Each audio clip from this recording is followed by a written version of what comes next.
കൂട്ടുകാരെ, ഇന്ന് എൻ്റെ ഉച്ചഭക്ഷണത്തിനുള്ള ഐറ്റങ്ങളാണ് ഞാനിന്ന് ഇവിടെ കാണിക്കുന്നത്.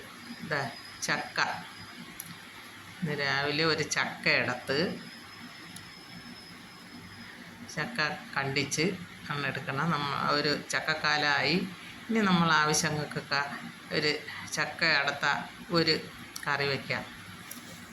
ഷുഗറുകാർക്ക് ചക്ക കഴിക്കണം നല്ലത്.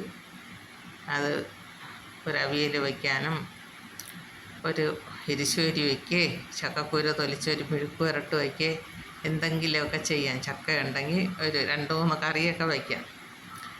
പിന്നെ നല്ല മായമില്ല, അതിലൊരു വളത്തിൻ്റെതില്ല, ഒന്നുമില്ലാത്ത, നമ്മൾ ഒരു വളവും കൊടുക്കാതെ തനിയെ ഉണ്ടാവുന്ന ചക്കയാണ്.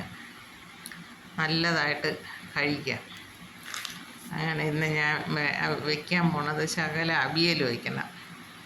ഒരു ചക്കക്കുരു ഒരു മെഴുക്ക് പുരട്ടുണ്ടാക്കണം. ഇതാണ് ചക്കയിൽ നിന്ന് എൻ്റെ 2 ചക്ക വറുത്ത് കൊടുക്കണം. ഇത്രയാണ്. ചക്ക വെട്ടി തുണ്ടാന്നൊക്കെ വെച്ച് ജോലി തന്നെയാണ്. ചക്ക ഉണ്ടെങ്കിൽ നല്ല ജോലിയാണ്. വെട്ടിപ്പറിച്ചെടുക്കാനും വറുത്തരിഞ്ഞ് പറിക്കാനും. ഇനി ഒരു 3-4 മാസത്തേക്ക് ദിവസം ചക്കയുണ്ട്. അത് ബാക്കിയുള്ള ഞാൻ കുറച്ചെടുത്തിട്ട് ബാക്കിയുള്ളതൊക്കെ അയൽവക്കക്കാർക്കൊക്കെ ഞാനത് കൊടുക്കും. അങ്ങനെ ചക്ക വെട്ടിപ്പറിച്ച് ഇറുത്ത് പറക്കി വെച്ച് ഇനി അത് അരിഞ്ഞ് എടുക്കണം. അത് അരിഞ്ഞ് വെച്ച് പിന്നെ കുറച്ച് ചക്കക്കുരു പ്രത്യേകം റെഡിയാക്കി വെച്ച് ചക്കക്കുരു മെഴുക്ക് പുരട്ട് ചക്ക അവിയൽ. ഇത്രയാണ് ഇന്ന് റെഡിയാക്കണത്. ആ ചക്ക ചവണിയൊക്കെ പ്രത്യേകം വെച്ചേക്കാണ്. അതെൻ്റെ ജൈവ വെള്ളത്തിലോട്ട് ഇടും. പിന്നെ പൈനാപ്പിൾ അത് ഒഴിക്കാത്തതിനും. വെണ്ടയ്ക്ക പറിച്ച് വെച്ച് മെഴുക്ക് പുരട്ടിനാണ്, പക്ഷേ എടുത്തില്ല. അപ്പം എൻ്റെ തടിയങ്ക പച്ചടി റെഡിയാക്കി. എൻ്റെ ഈ വീഡിയോ ഇഷ്ടമായെങ്കിൽ ലൈക്ക് ചെയ്യണം, ഷെയർ ചെയ്യണം, സബ്സ്ക്രൈബ് ചെയ്യണം. അത് ചക്കക്കുരു മെഴുക്ക് പുരട്ടാണ്. ചക്ക അവിയൽ, ചക്കക്കുരു മെഴുക്ക് പുരട്ട്, പൈനാപ്പിൾ ഒഴിക്കാൻ വെച്ച്, തടിയങ്ക പച്ചടിയും വെച്ച്.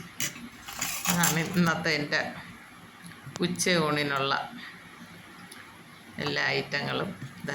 ഇതെല്ലാം ഞാൻ നട്ടുപിടിപ്പിച്ച സാധനങ്ങളാണ്. ഞാൻ കടയിൽ നിന്ന് യാതൊരു സാധനവും വാങ്ങിച്ചിട്ടില്ല.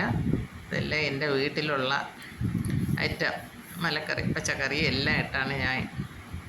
ഒന്നും ഞാൻ പുറത്തുനിന്ന് പൈസ കൊടുത്ത് വാങ്ങില്ല. എല്ലാം ഞാൻ നട്ടുവളർത്തുന്ന സാധനങ്ങൾ വെച്ചാണ് എൻ്റെ കറി വയ്ക്കുന്നതെല്ലാം.